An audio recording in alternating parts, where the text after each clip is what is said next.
who aren't aware of what happened, sales for PlayStation and Xbox tanked over the 2025 holiday season. And because the Switch 2 was the brand new hot console, the narrative became that the Switch 2 failed this holiday because console sales across the board were trashing.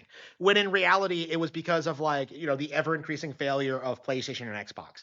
And this fact has become a little bit more solidified as 2026 has gone on because we saw like Nintendo Switch 2 games do very, very well throughout January, February, and especially March. And now we're in April. We're getting, huge games like Pokemon Pokepia and Tamagotchi Life. We're getting like major releases every month, I think, for the rest of the year.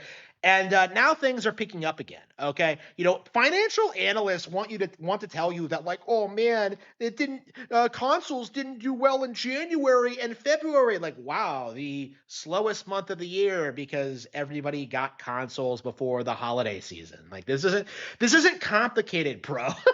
Like this isn't something to like this isn't rocket science. Okay, it's pretty obvious what happened when you were actually there and you were actually paying attention. The Switch 2 was doing well, it was moving units, it was selling games, but the industry was bending over backwards to try and gaslight you into thinking that like Nintendo Switch 2 was too expensive, that the games were bad, that like nobody liked Mario Kart. They were bending over backwards to try and do everything they possibly could to keep the narrative regarding Switch 2 negative. And eventually, by the time Pokemon Pokepia came out, it just completely imploded. And now we're kind of past the point where we can pretend that like the Switch 2 has no games.